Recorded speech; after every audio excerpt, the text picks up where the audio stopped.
Isang mapagpalang araw sa ating lahat. Sa pagkakataong ito ay magkakaroon tayo ng talakayan patungkol pa rin sa aralin natin sa komunikasyon at pananaliksik sa wika at kulturang Filipino. At upang ganap nang makapagsimula ang ating talakayan, hayaan niyong ibahagi ko sa inyo ang ating presentasyon ngayong araw.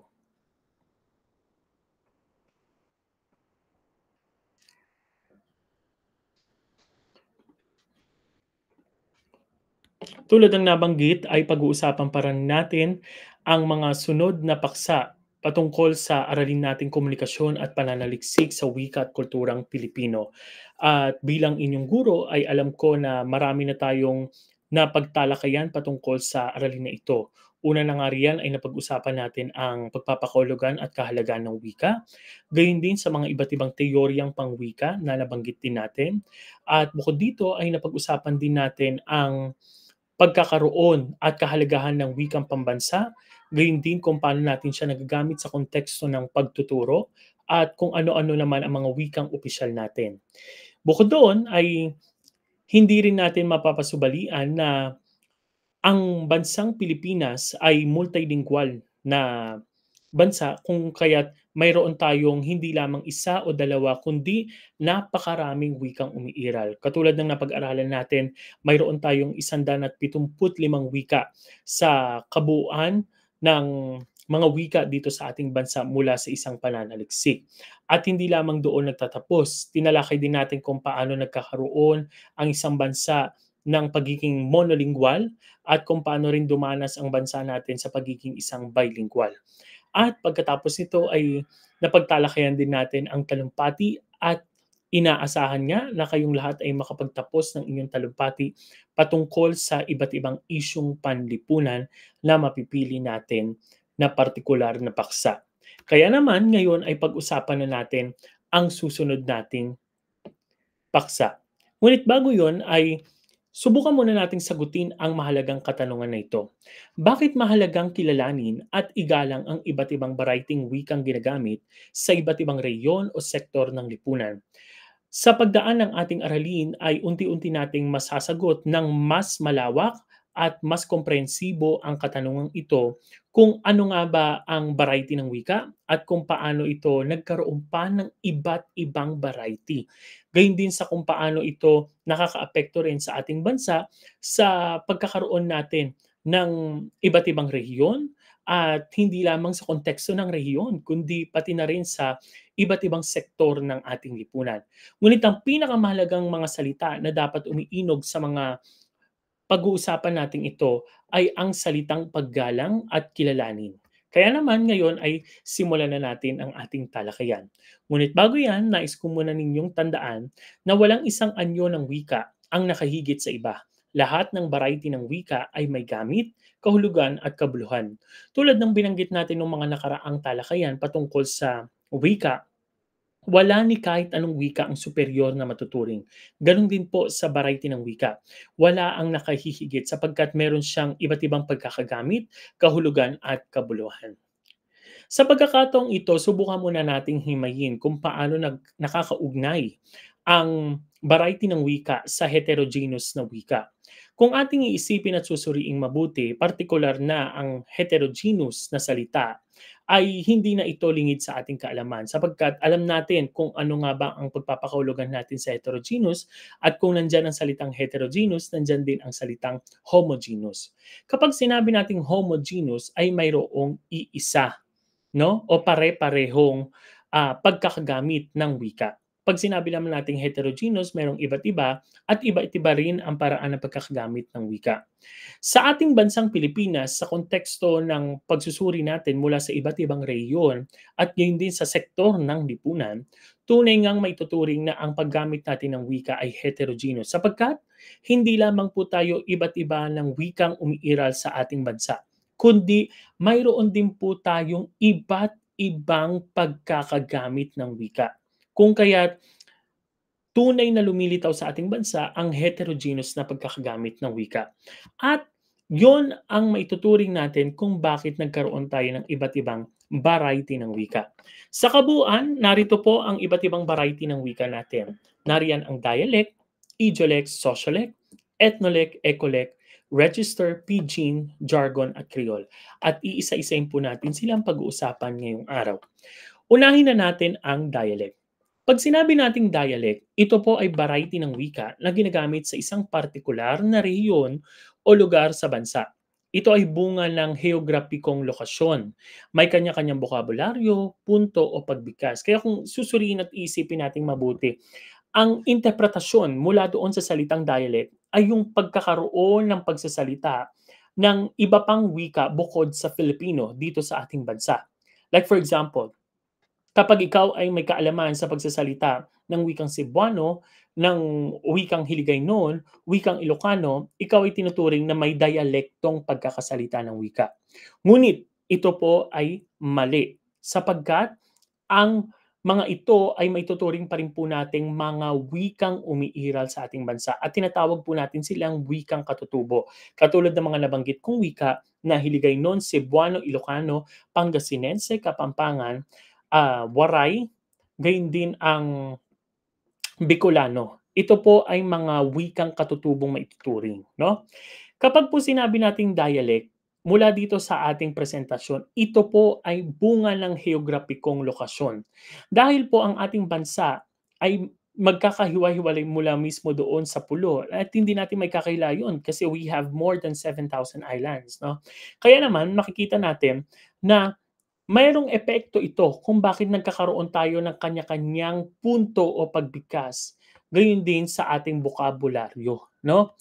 Halimbawa na lamang po sa paraan ng ating pagbati. Sa ating mga Katagalugan, narito ang simpleng pagbati natin na kamusta ka na. Sa Ilocano naman ay kumusta ka met. Sa Cebuano ay kumusta man ka. Sa Waray naman ay kumusta kaliwat. So ginagamit ang dialect depende sa rehiyon kung saan nakatira ang isang tao. Bukod doon ay mapapansin din natin na mayroong mga bokabularyo tayong mapapansin o makikita sa paggamit natin ng mga salita. Halimbawa na lamang, ang salitang libog sa Cebuano ay kung paano raw sila naguguluhan o nalilito, 'di ba? Halimbawa, mula doon sa kanilang simpleng parirala na nalibog ko sa imuha, 'no? Ang ibig sabihin po nito ay naguguluhan daw sila. So, ibig sabihin, yung ganitong salita na pamilyar tayo ngunit iba yung pagpapakahulugan sa mga nakatira sa Cebu o yung mga gumagamit ng wikang Cebuano. Gayun din, 'no, sa mga Pangasinense, okey, ang libog-libog na salita sa mga Pangasinense ay ang ibig sabihin ay malakas na ulan or heavy rain. So kapag po sinabi nila na, "Ay libog-libogan ako ngayon," ibig sabihin, nakaranas daw siya ng malakas na pag-ulan, 'no? At sa Tagalog naman ay bastos ito, 'no? Kumbaga ito'y bulgar na salita sa atin na hindi masyado nating ginagamit sapagkat ito po ay isang salitang tabu na iniiwasan natin, okey? So dun po natin mapapansin na sa paggamit ng dialect ay hindi lamang ito sa konteksto ng punto o paraan ng pagkakabigkas natin kundi sa lawak din ng ating bokabularyo. Okay. So hindi lahat ng nakakatawa o bastos sa isang wika ay bastos talaga.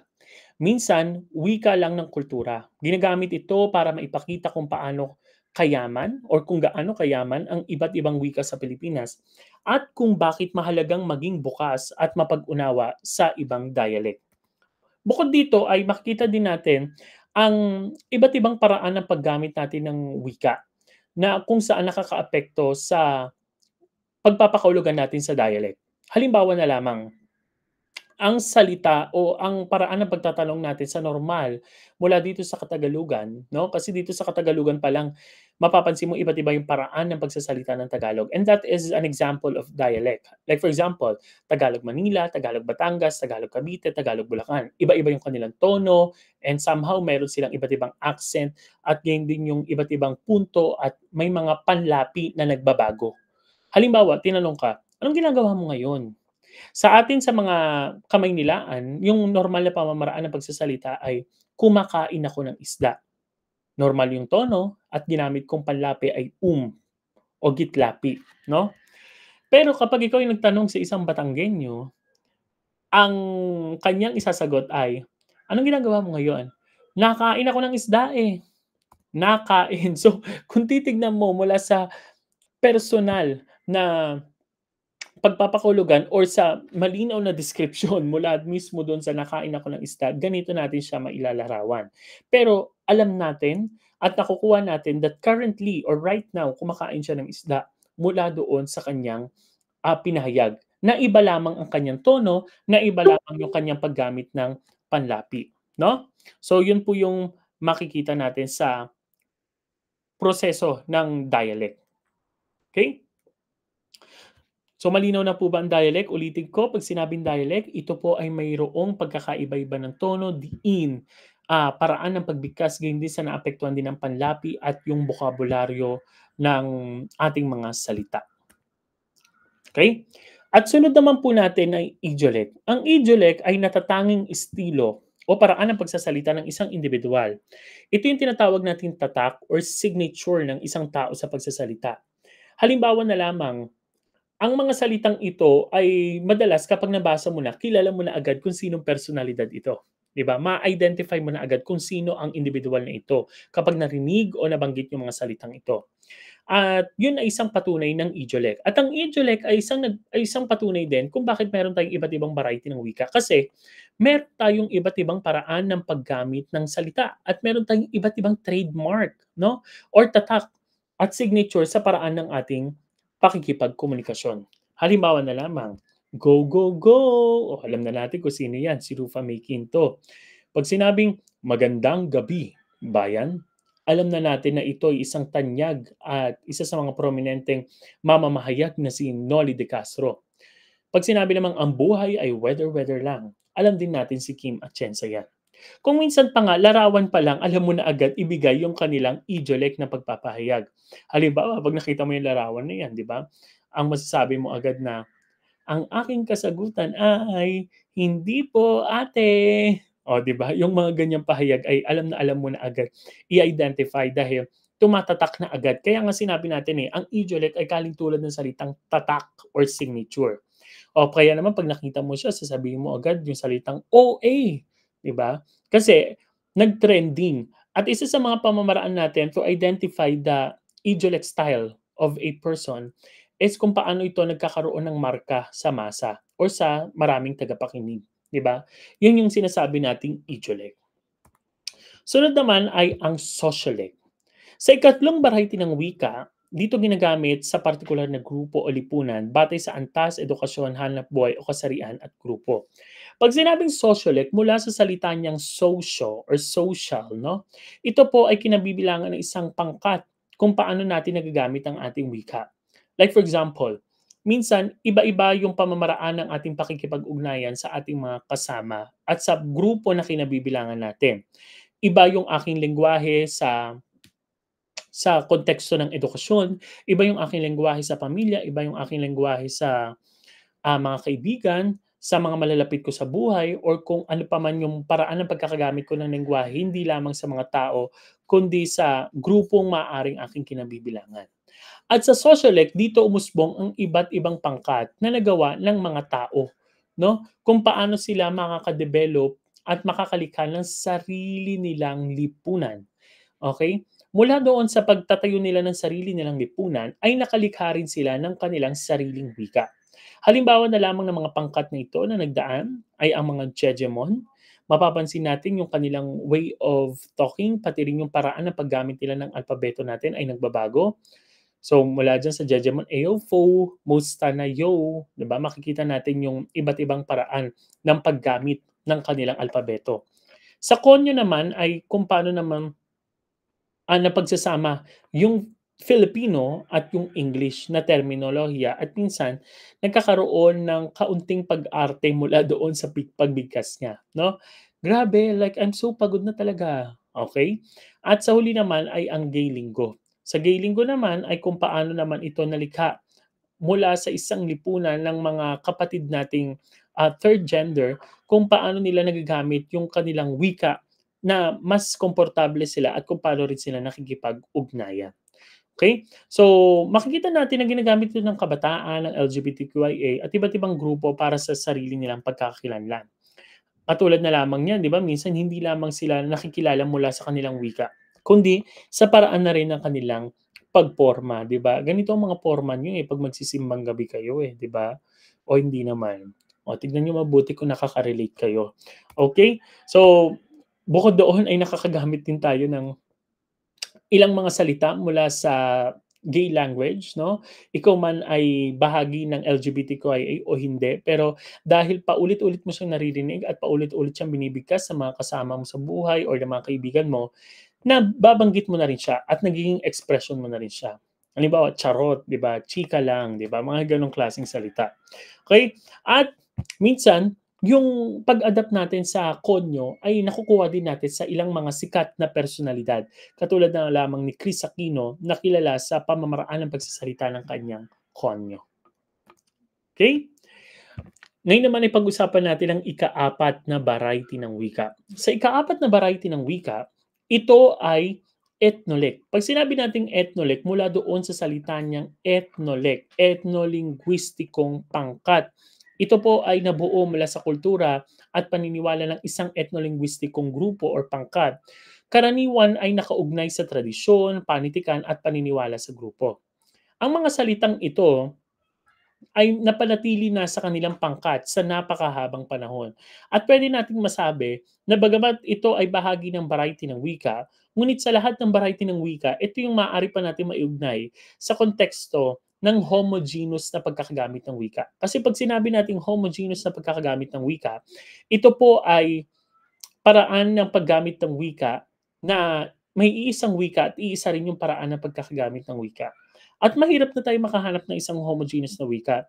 Kung kaya't dito ito sa mga etnolinguistikong pangkat, yung talagang mga salita na napreserba at hindi na maaaring mabago o magkaroon pa ng pagbabago, no? Mula doon sa mga etnolinguistikong pangkat. Halimbawa, yung palangga, ang ibig sabihin ay minamahal mula sa mga hiligay noon. Bata-bata, okay, tirahan sa mga badyaw, bultong, uri ng wrestling sa mga ifugaw. So ito ay isang wika ng pagkakakilanlan mula sa mga katutubong grupo na talagang priniserba nila na magpasa hanggang ngayon ay walang paghahalo at walang epekto sa pagbabago ng mga salita nila o paraan din ng paggamit ng wika. So ang mga ethnolek ay ginagamit sa isang partikular na grupo ng mga salitang ginagamit dito ay may kinalaman sa sosyo-ekonomiko at kasarian ng individual na ginagamit ng mga naturang salita. Ngayon naman ay pag-usapan natin ang ikalimang variety ng wika at ito ang ecolek.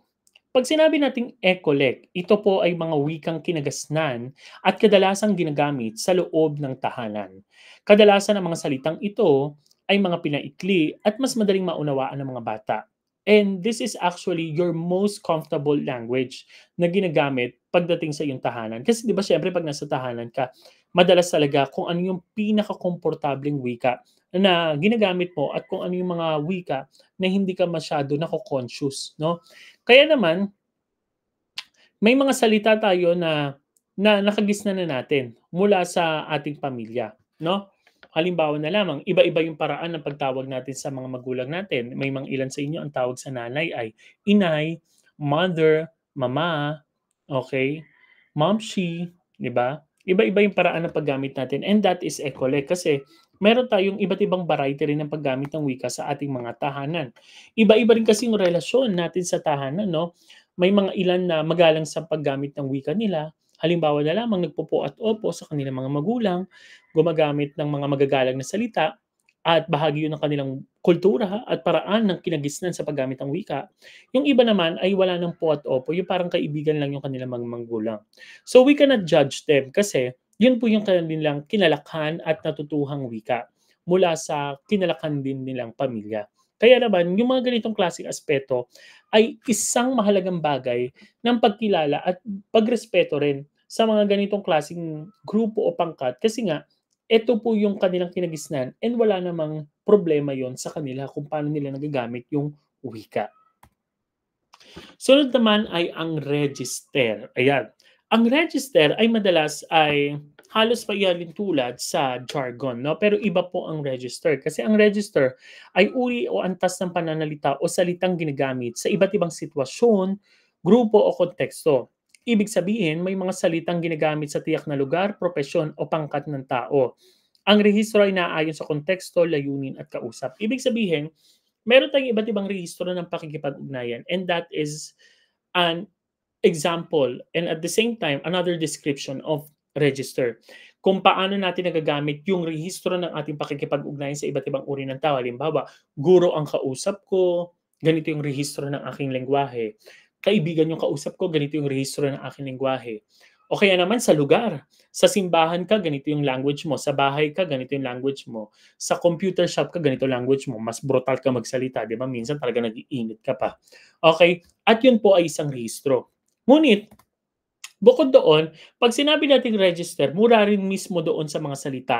May mga salita na pareho ang salita, ngunit nagbabago ng kahulugan depende sa propesyong kinabibilangan at kung paano mo ito magagamit. Halimbawa na lamang ang salita nating bareta. Sa pulis, ito po ay, pistol. Ibig sabihin, ito rin ay nagagamit nila pagdating sa kanilang mga armas, 'no? Pero ang bareta sa mga magsasaka ay isang uri ng pambungkal or pang-araro sa lupa. At ang bareta sa isang labandera ay isang sabon o pagkusot ng damit. So makikita natin iisa yung salita pero iba-iba yung paraan ng pagkakagamit ng mga salita, 'no? At kung paano rin nabibigyan ng deskripsyon ang mga rehistrong salita na ito. Kaya nga sinasabi natin rehistro, register. Ano ang salitang ito na nagbabago ng rehistro mula sa isang propesyon. Halimbawa pa ay ang labor. Pag sinabi natin labor sa isang manggagawa, ito ay isang trabaho or paggawa.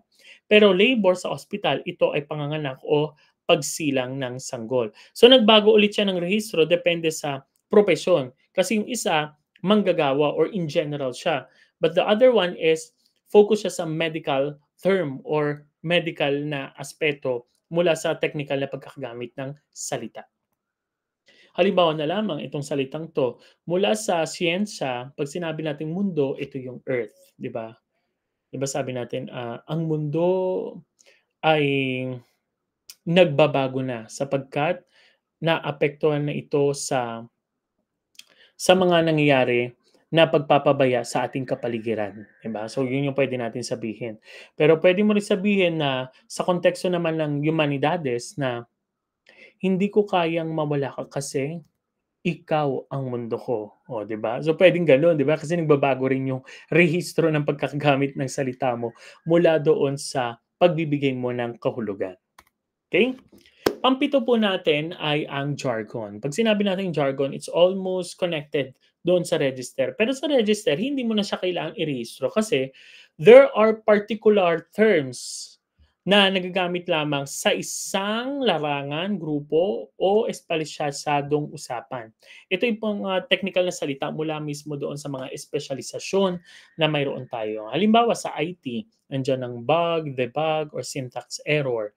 Sa medisina naman, ang mga terms na ginagamit nila ay ang CPR, BP, or anaphylaxis. Sa abogasya naman ay nandyan ang mga terminolohiya na habeas corpus at amicus curiae na hindi madaling maintindihan ng karaniwang tao at espesyal ito sa kanilang mga larangan, 'di ba? Kumbaga ito yung mga jargon na salita na madalas naririnig lamang ng mga may kaparehong propesyon mula doon sa sarili nilang pangkat o grupo sa isang larangan. Okay? Halimbawa na lamang sa aming mga guro, kayo ay particular din dito kasi kahit kayo'y hindi mga teacher pero involved din kayo as students and somehow naririnig niyo rin yung mga ganitong salita. Halimbawa na lamang yung aming lesson plan o kaya naman yung mga assessment na gagawin sa mga mag-aaral pagdating sa mga ilang pagsusulit. Pangwalo naman ay ang pidgin. Sa pidgin naman ay kung paano ang wikang nabubuo ginagamit ng dalawang taong magkaiba ang unang wika para magkaintindihan. Ito ay isa sa pinakakomplikado pagdating sa konteksto ng variety ng wika. Bakit? Kasi mayroong dalawang taong nag-uusap na mayroong magkaibang lengguwahe. And they are trying their best to communicate, no? Na magkaunawaan hangga't maaari without having, sabihin natin, without their own medium of communication. Kumbaga, halimbawa, pumunta ako sa Amerika, ang magiging or pumunta ako sa ibang lugar sa Asia, minsan ang nagiging medium of communication natin ay English para at least maging daan siya sa pakikipag-ugnayan 'no. Pero dito sa Pidgin wala po, wala siyang, paraan ng pakikipag-ugnayan dahil magkaiba yung kanilang wika, okey? At para sila ay magkaintindihan pinipilit nilang kanilang pagkakaintindihan bunga na rin ng pangangailangan. Depende sa kagustuhan nila kung paano maintindihan ng isang individual. Halimbawa na lamang mga Chinese, pumunta sila rito para sa isang pakikipagkalakalan at negosyo, kung kaya't yung paraan ng kanilang pananalita ay iba sa paraan ng pagsasalita natin ng normal na pananagalog. Halimbawa sila 'di ba, "Halika bili yu suki, bili ka suki, aki paninda." 'Di ba? Iba yung accent, putol-putol yung mga salita, wala yung mga conjunctions or mga pang-ugnay na salita na makakatulong para mas maging malinis at mas maging klaro yung paraan ng pakikipag-ugnayan. So, yun yung isang bagay na nakikita natin pagdating sa pidgin. Ito ay bunga ng pangangailangan kaya pinipilit nila makipag-ugnayan sa isang individual para sila ay maunawaan.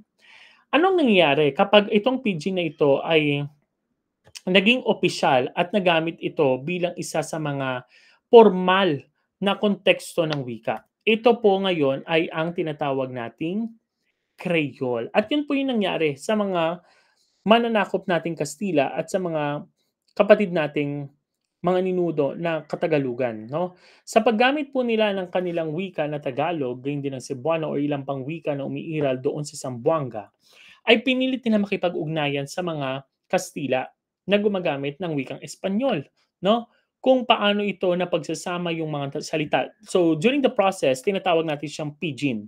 Pero once na maging formal na po siya, ito po ay kalaunan naging ganap na wika, formal na wika sa isang komunidad at naipasa na sa mga susunod pang henerasyon. Kumbaga natutuhan na rin from the next generation at naging formal na siya.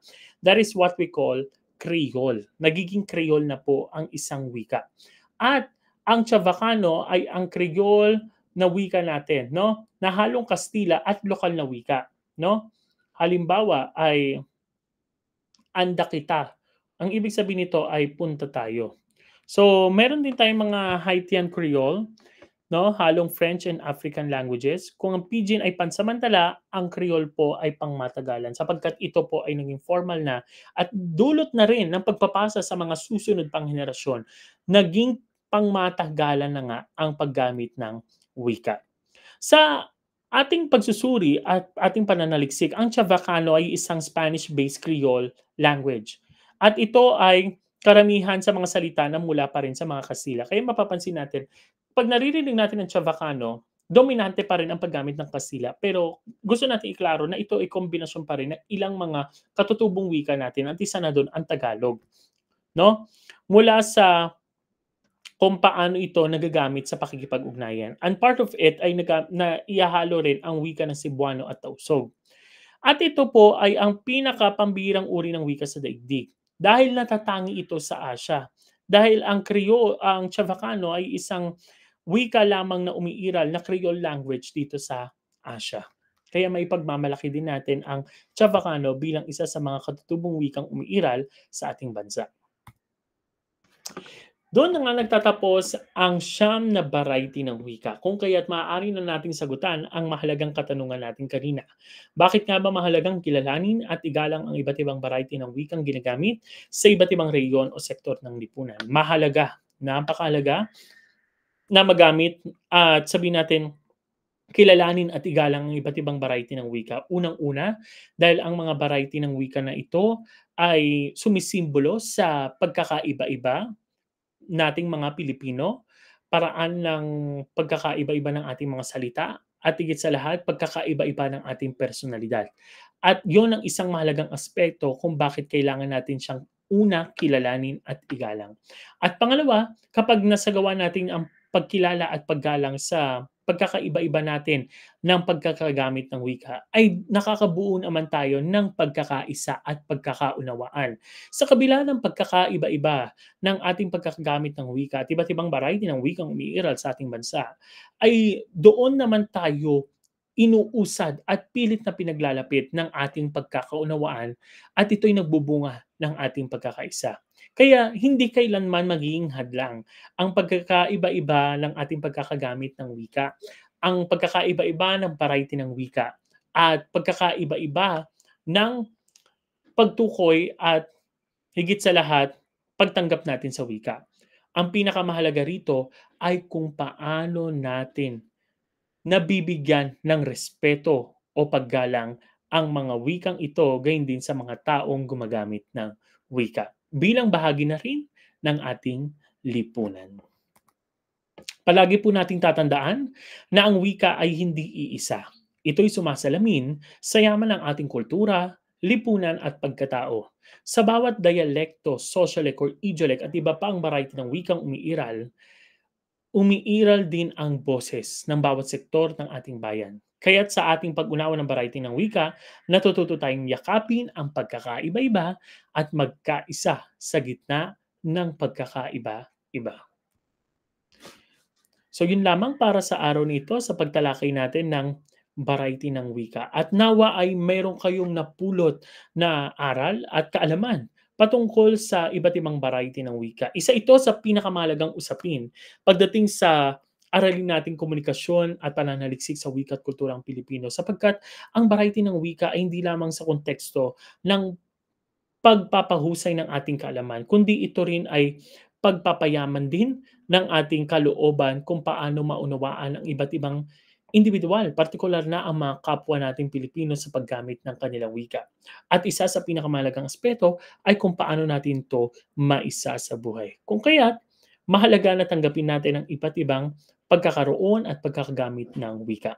Yun lamang para sa ating pagtalakay ng ating variety ng wika mula sa ating aralin na komunikasyon at pananaliksik sa wika at kulturang Pilipino. Ito muli si Doc DR para sa pagtalakay. Maraming salamat.